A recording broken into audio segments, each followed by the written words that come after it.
Hello mga B!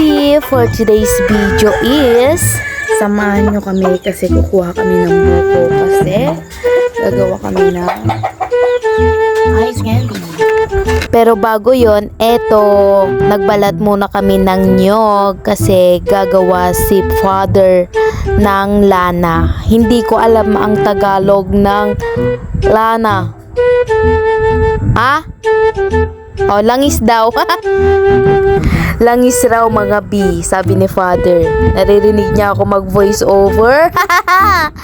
Yun na nga, pagkatapos ko biniyak yung nyog, eto nilagay ko na rin agad sa eco bag. At ang bilis, bumababa na agad si Frederick. Kasi naman, pinasok ko yung biniyak kong nyog, yung inayos kong inyog. Kaya hindi ko na siya na video umakyat. At hindi ko na rin siya na video yung mga nakuha niya. Kaya eto na lang.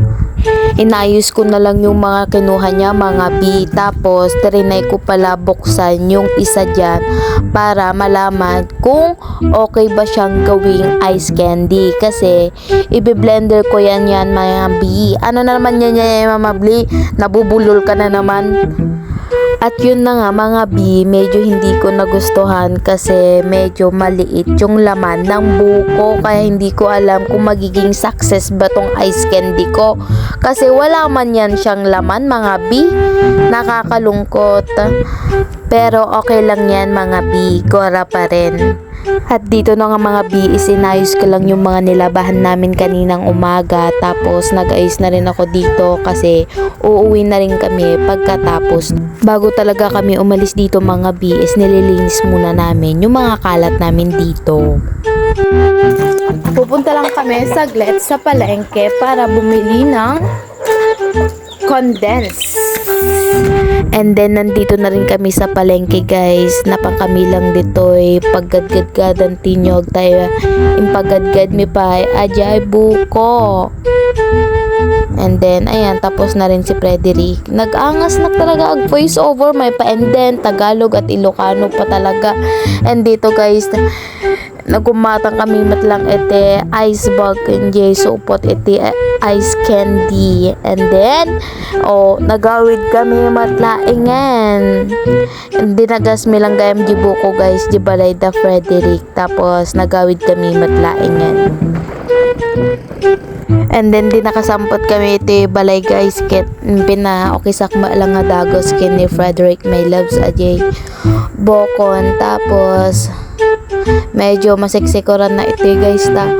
Awad di petchel me nagdagnan sa manin nagawid nagsubli di palengke di petchel iso nga iti tupperware iti karo ba manenti no sarko nyamit ta di pinagboboys over nan kasla na bartek.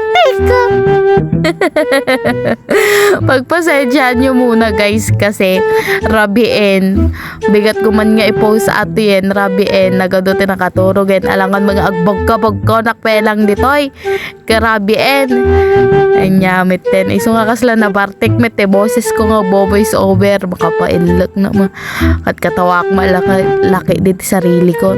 And then dito pala guys kinuha ko lang pala yung mga pwede tapos nilagay ko na ng condense tapos nilagay ko na yung saging na asidag malungtutan iso nga bahalan tanog sakit tichan me ta pinaglaok-laok ko ngem nagbanglo guys nagbanglo ata blender ko tapos inika lang gayam dita ni father ko ta so nati agraman. And approve naman mga guys, ito na nga yung nagawa natin. At dito nga guys, palpalaran kinartib ko pa aje pagkabilan ti danom takonak iso ti pagbalin mi nga marig amo tawag na jay imbutido. Imbutido basta ajay and buti na lang medyo ginagamit natin ang utak natin. Eto ginamit ko yung takip ng tumbler, wag kayong mag-alala kasi malinis yan, hinugasan ko yan tapos kasama ko pa dyan yung pamangkin ko kaya medyo natagalan kasi medyo mas marami na naman yung chismis syempre naman.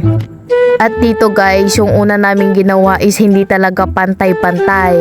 Merong maliit, merong malaki, kaya tawang-tawa ako dyan. Kaya eto, tinitingnan namin kung ano yung susundan namin para alam na namin. Kasi dalawa kami, maliit yung ginawa niya, malaki yung ginawa ko. Ano na lang gagawin?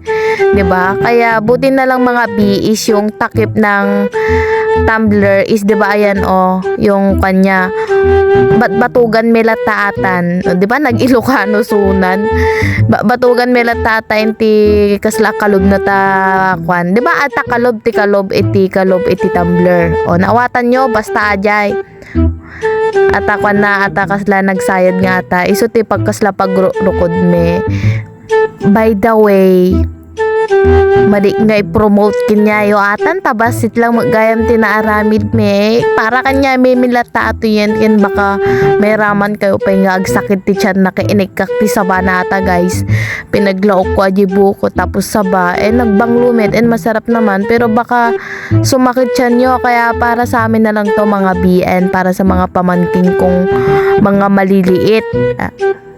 Ilako ko malima maysa diba isupay wala no kaya tyo laki di agsakit iti tiyan nyo update ko kayo no madi nagsakit di tiyan ko di ilako diba no madi nagsakit di tiyan mo ilakong palpalarang ka talaga basta ata mga bino kaya tyo laki din nakita yung medyo pinag-aramid me di may kailat at ibalayan diba mga B. Ilang minuto lang din mga BS tapos na kami, kaya nilagay na namin sa ref namin na walang laman. Hanggang dito na muna guys. Bye-bye!